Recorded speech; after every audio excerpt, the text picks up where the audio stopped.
So this is going to sound really bad, but somewhere deep down, I laugh when someone says that they're a perfect parent or they're trying to be a perfect parent. Yeah, right. There's no such thing as a perfect parent. So just be a great one. So I'm not a parent myself, but I am dating a woman with 2 little girls. And I can tell you from personal experience that the way we talk to our children becomes their inner voice. Kids are like little Marines. Those little people are tough. They will test your parenting gangster. And if they see a rule that they don't see fit, they will try to bend it in any possible way. So as a parent, when you stand for something, you have to stand for it all the way, not just halfway. Hi guys, I'm Ashley D, and welcome back to the Audaciously Me podcast. Today we will be discussing how childhood experiences can affect adulthood. If you would like to follow me on any of my social medias, I will drop the link for those in the description. Thank you all so much for tuning in. We will be right back with today's discussion right after this brief promotion about what you can expect in the next 4 weeks. Hey guys, I will be hosting a segment of 4 episodes called Heard that will be all about women and what most women desire. I wanted to create this so some amazing women can come on and be their true, authentic self. Let's face it, sometimes the world can be so cruel to women, especially Black women. We're mostly left unprotected and undervalued. We will discuss some interesting topics and even give you a few fun facts about us. So stay tuned.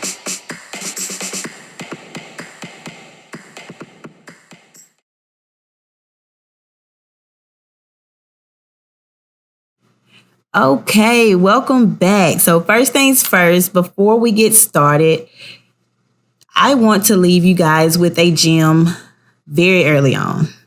So the gem is the solution to every parenting problem starts with 10 words. And those 10 words are, I'm here, I hear you, how can I help you? So today I also have a special guest to help me discuss this topic. And that special guest is K-Mo with that heat. What's up, K-Mo? What's happening?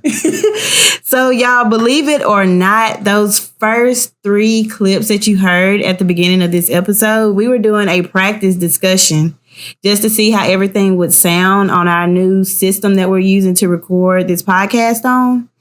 And we actually just took those and we placed them in because they would go so well with what we're going to be discussing today. And I also wanted to come back with this because I felt so good after my last parenting episode. You know, my 5 top reasons to be an active parent. I felt like this would go great right after that. So we're going to be discussing things that things that happened in our childhood that affected us in adulthood. Number 1. This is number 1 that you should always do with all your kids. Actively listen to what your kids have to say. Now, we are almost 30. So when we were growing up back in the 90s, it was very hard to really even have a voice as a child because the generation then, they felt as though you are a child, you're dumb, you're stupid, you can't tell me anything, I'm grown, I've been here longer than you. But in all actual reality, kids actually see stuff that we don't even see half the time, especially within ourselves, right? Yeah. So I say that because my kids have taught me a lot. And K-Mo, he doesn't have any kids, but he's been with me a little over a year now. Like, haven't you learned a lot more from them too? Yes. Yes. I have. Like, what's one of the best lessons they've taught you within this year? One of the best lessons they've taught me? Yes. Dang. I mean, like, in this short amount of time, they done taught me a lot. I think one of the best lessons they've taught me is that everybody in the household should have, or everybody in the household should have a chance to provide some type of input on, what goes on. Mm-hmm. Because, like how you said, there are things that, they've taught you. Like there's things that they've taught me. And it's like, they stay here in this house too. So to make a decision, and I mean, like, how, the adults of the household, they're the primary people that make decisions, but it wouldn't hurt to just see where your child or children's head are when there's something going on in the household and you want to know how to go about it, because they might actually give you a better idea than you had yourself. Right, because kids, when I tell you kids are brutally honest, they will honestly tell you exactly what's wrong. They won't beat around the bush. I mean, they might beat around the bush when they feel like they'll get in trouble. But mine, they don't care. They'll come right on out and say it, especially Lauren, the little 6-year-old I'm always telling y'all about. Mm-hmm. It was last weekend, y'all. She came home. It's probably Kelvin's greatest lesson right here. I'm going to tell you this. I was like, come on, y'all. We're going to clean up. That way we have, a clean house going into the week. So Lauren was like, why I got to clean up and everybody else ain't got to clean up? She said that because Kelvin was on the computer. I was washing dishes. And what was she doing? Getting some clothes together to put up? She was getting clothes off of the table to put up. And she was like, well, mommy in there washing dishes and somebody's sitting on the laptop. And me, I'm kind of looking like, there's somebody that wash dishes every day for the past few days and folded up all them clothes and stuff. But like Ashley said, that was one of the lessons that, I was taught, like, yeah, you did stuff for the week, but, Ashley was like, everybody come on, let's clean up. So everybody come on, let's clean up. Okay, I guess she said, you here too? So when she says everybody, that means you too. And right. I'm the parent. I'm going to call you out to see how tough you really are. I was like, say a name. Who you talking about? Who is somebody? She said, him?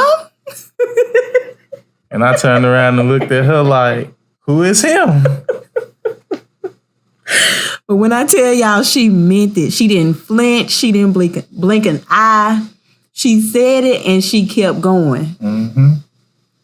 And some people may look at that as like, that was so disrespectful. But she was being honest. She was telling exactly how she felt. And she didn't feel like she's been gone all weekend. Why do I have to come in and help y'all with something that y'all created while I was gone? So I felt it. But I did tell her, you can't just go off the handle like that now. You have to respect him because he's still an adult. She gets it. But she gonna voice her opinion because she looks at it as, I live here too. This is my house too, okay? She had no problem saying that. So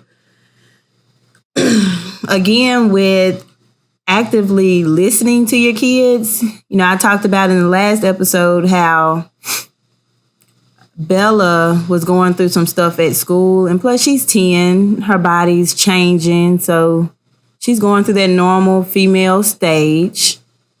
And it's like, I wasn't expecting it. I'm not ready for it. But I'm going to have to get ready because it's coming. And for a while, I used to be a little party girl, so I really didn't sit down and pay attention to them. Like, they would say stuff to me, but I never just really paid attention to it. So lately, like throughout this whole pandemic, like, I know a lot of y'all are probably upset about it. I'm glad this happened. I looked at it as a blessing because so many good things have come out of it. I used to work jobs late at night and only got to see my kids, my very own kids, every other weekend because their dad gets them on the weekends that, we what's the word I'm looking? Yeah, we alternate weekends. So that was hard. And now that they have me every day just about, I could tell that it basically changed their whole life back around and they don't want to be anywhere else but with mama. So I have to sit down and talk to Bella and really hear her out and know her problems, because I don't want her going to her friends who haven't even lived life long enough to give her advice on things that I should be talking to her about and I should be listening to her on. Like any problem that she has, I had to talk to her and tell her, come talk to me. Let me know what's going on. I'm your mother. Half of the stuff that's bothering you, I can guarantee you I have been through it or I'm going through it. We could talk about it. And she understands that. And she has been on her best behavior lately. I can say that. She's not on the phone all day long. Thank you, Jesus. Yeah, that didn't change. That has changed. She's playing with her sister more. So moving right along. Now this one, this is a tough one right here, because sometimes I have a little problems with it. It's show good judgment and stick to your rules. Sometimes I tend to think that I'm being a little too hard on them. So I tend to bend my rules a little bit. Like the last episode when I talked about the incident with TikTok, I told them they will never be on TikTok again. And they on TikTok again? But it's only on my phone. They can't get on TikTok just freely by themselves. And I only put them on TikTok so they can do like little fun videos to promote their YouTube channel. So yeah, I didn't stick to that rule. And I can honestly say growing up, my mama pretty much stuck with all of hers. Like she meant what she said and said what she meant, and she wasn't going back on it. Even if I felt like it wasn't fit for anything. Like some of them I did feel was a little unfair, but now as an adult, I see where she was coming from. I see why she put those rules there. Like, I couldn't even have a boy at first. She was like, you can't have a boyfriend until you're 16. What? So I snuck and got one. Come on now. Come on now. I snuck and got one. And when she found out, boy, was I in trouble. Then she's going to say, you're not allowed to date until you're 18. 18? 18? What? Girl? I see why now, because them boys didn't mean me no good. Look at me now. Just look at me. Fast. No, but for real though. I get what she was saying now. Like, did your mom or dad put down a rule that you didn't feel was fair, but they stuck with it? My dad, he did it plenty of times. Like one time, like as a child, we like to play the game. So me and my brother did something to our sister. I can't even remember what it was, but he was like, all right, no game for a year. Ooh. A year. Wrote the date on the board. Not on the board. Wrote the date on a piece of paper, and put that piece of paper on the refrigerator. And do you not know, we didn't touch that game for a year. He said it and he meant it. Like straight up, no games for a year. So can I come in and insert a little question right fast? See, you already know what I'm about to ask. That's why you playing so much now? No, that ain't why I playing so much. Because y'all, look, he gets up. Before he has a chance to wash his ass, that video game is on. It's on. Like, he don't even tell me good morning. He just cranked that game up, put his headset on. And I don't know what kind of jobs all his homeboys have, but he is never on that game without a homeboy or two. Like never. I don't get it. They probably texting him right now asking him to get on the game. Probably is. Mm-hmm. See, I one of them working from home, and the others, they just. How he working from home and he on the video game all day? I got two working from home. One don't care. He play the video games while he working from home. The other one, he treated like he actually still going to work. He'd be like, I don't get off until such and such. And we'd be like, you at the house. See, that's a good model employee right there. Y'all should all be like that homeboy right there. Mm-hmm. Yup. So, moving right along. The next one is stay in control of your emotions. Ooh, I used to be so bad at that. Like when I tell y'all, my emotions used to be all over the place. Whenever I would get frustrated from just having a long day, and y'all, I swear all my kids would say, is mama, can you come play with us? Mama, can you do this? Mama, can you do that? Mama, I'm hungry. Mama this, mama that. Yeah, I would holler because they were getting on my nerves. And I should have never done that. Like that could scar a child. Just hollering at them and they know that they didn't do anything wrong. And then they're like, dang, what did I do? Mama in there fussing. Mama's hollering. Did I say something wrong? And I don't want my kids to think that they're saying or doing anything wrong by me fussing. And I think I maybe fussed, one time this year because they needed to go to bed before school started. But I didn't really, did I raise my voice? I don't think I really raised my voice. No, I don't think you raised your voice. I just think you said it, you was real stern. Very sternly, okay. When you said it. Okay, because I've been trying not to yell. And like, whenever they're in trouble, I try not to yell. Whenever Lord, my words. Whenever they upset me, I try not to yell. I try to take a deep breath, sit them down, and have a talk. Now, Tawana Dumas, on the other hand, baby, when she was mad at us, she was mad at, well, it was mostly me. I gave my mama hell. I'm sorry, mama. I love you. I love you. I really do. Well, what you was finna say, I actually can say for my mama. Like, when she was mad, she was mad. And she would come in there yelling at whoever was in sight. Because we used to be like, for our mama, we used to actually be like out of sight, out of mind. Because if my mama didn't see you, she really ain't say much, She ain't just holler out to see if you was around or nothing like that. But if she saw you and you wasn't doing something that she felt like you should be doing, oh, she yelling. Like, okay, my mama used to yell over the small stuff. I don't work 8-9 hours to make sure y'all got food on the table. Y'all couldn't go to the mailbox. Y'all couldn't take the trash out. Oh, y'all couldn't cook. Baby, you told us don't touch that stove. But, as I got older, my go-to meal was spaghetti. I cooked the heck out of some spaghetti back then and some sloppy joe. Yeah, I could. Hey, we couldn't eat no healthy meal with me because I knew how to cook, but I didn't like to then. I still don't like to now, but I would rather do it now than spend money since I got to spend my money to get food. So, yeah. But Tawana, she wasn't playing no games. Now, if one of us got in trouble, we all got in trouble. Right. I could have been at home. You know what? As a matter of fact, this was when I was pregnant with Bella. I was at home, belly big, watching Deal or No Deal.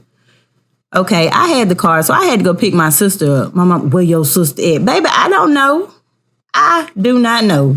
I'm fixing to go pick her up. We get back. Let's get in trouble. So did I. And I'm like, baby, I've been here with you all night.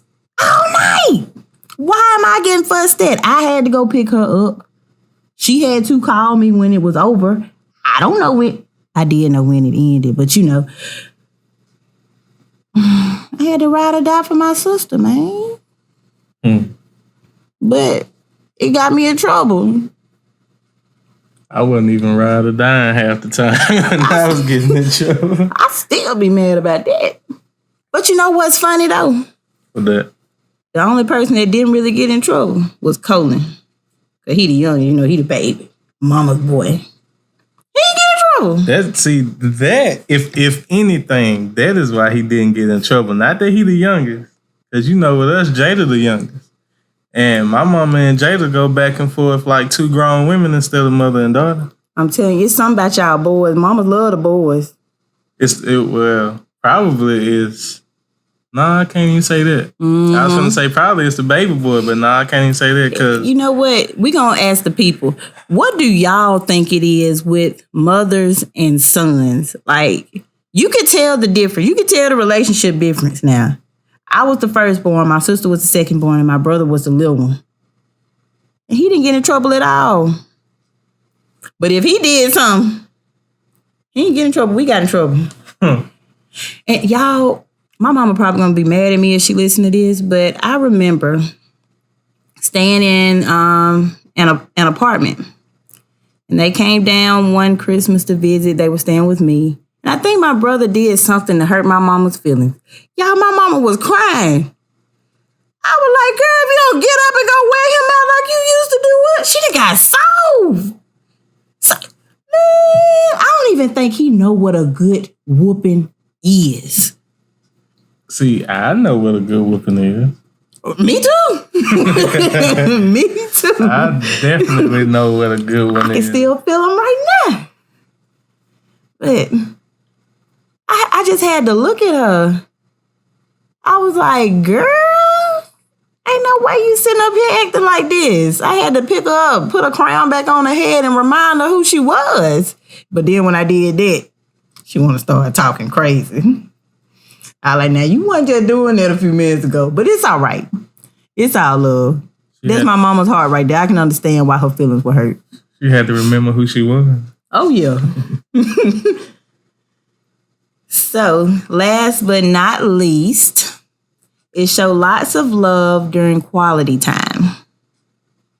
Now, I don't do this as often, but whenever we're sitting up watching movies, I like to try to cuddle with them and hold them and hug them and let them know, I love you. I'm here. And also, when we're just playing outside, I try to remind them of their worth. Because I have little girls. And little girls can easily develop some insecurity issues. And I don't ever want them to have to go through that. So I always tell them, you're beautiful. Mama loves you. I kiss them on the forehead, hug them.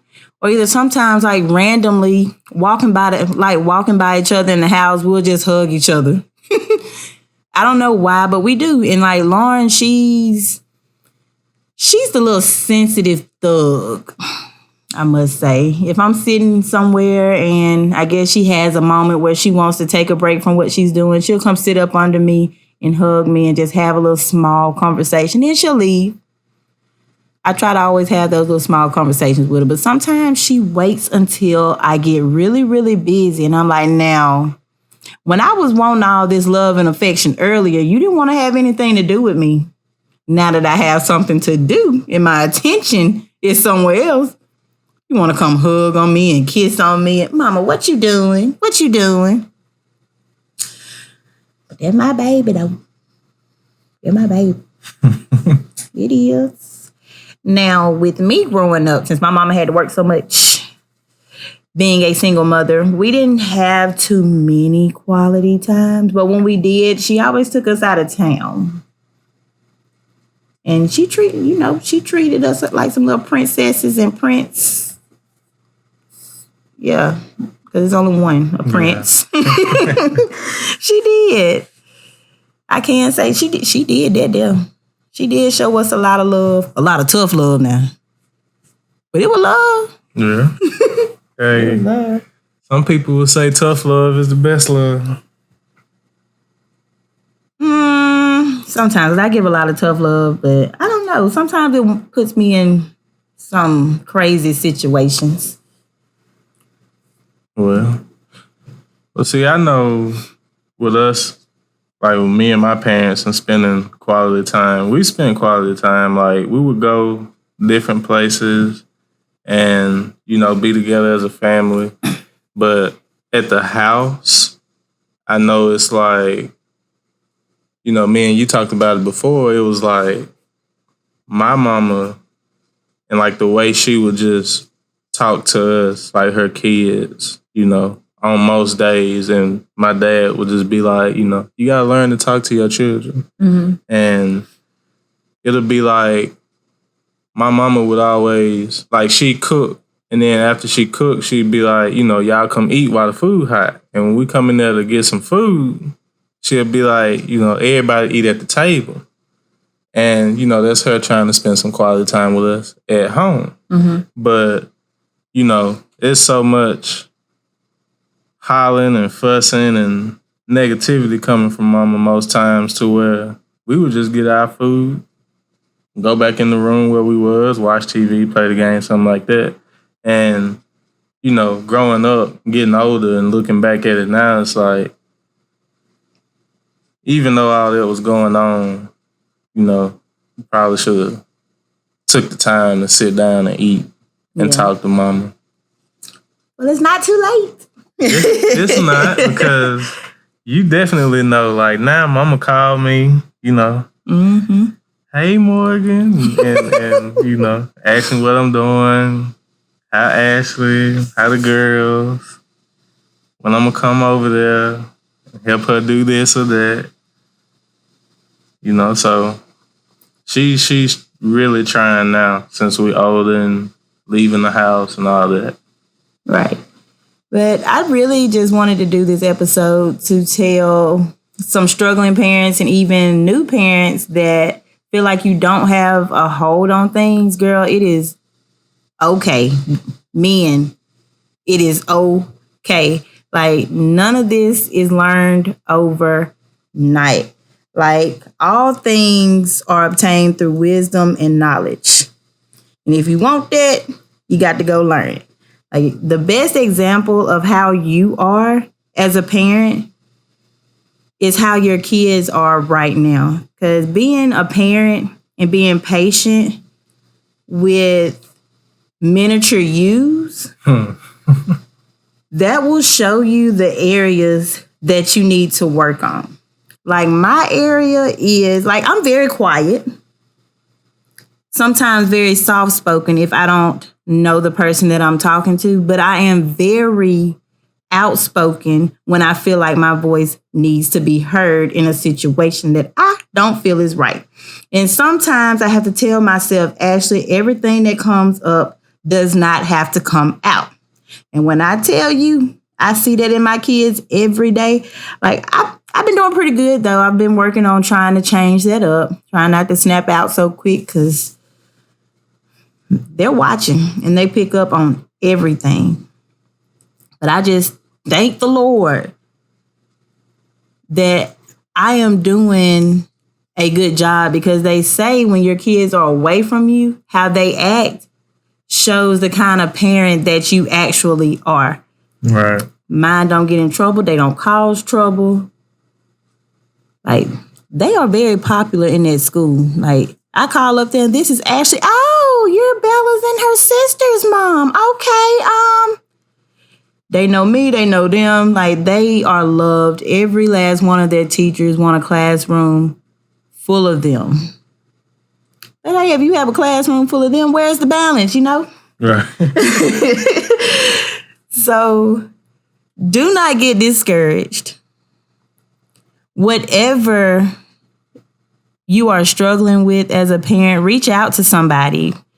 I'm going to tell you this. Most of the things that I've learned through years of being a parent, from trial and error, and I've learned from strangers, because everybody has a different way of parenting and teaching their kids. Everybody approaches things different.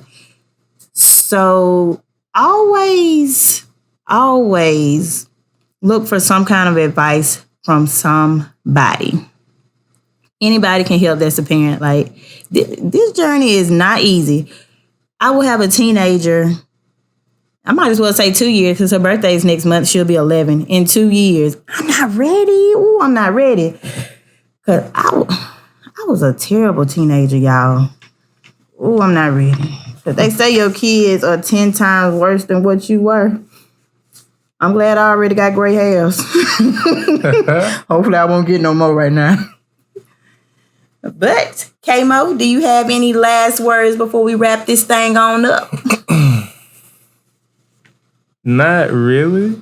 But I will say that,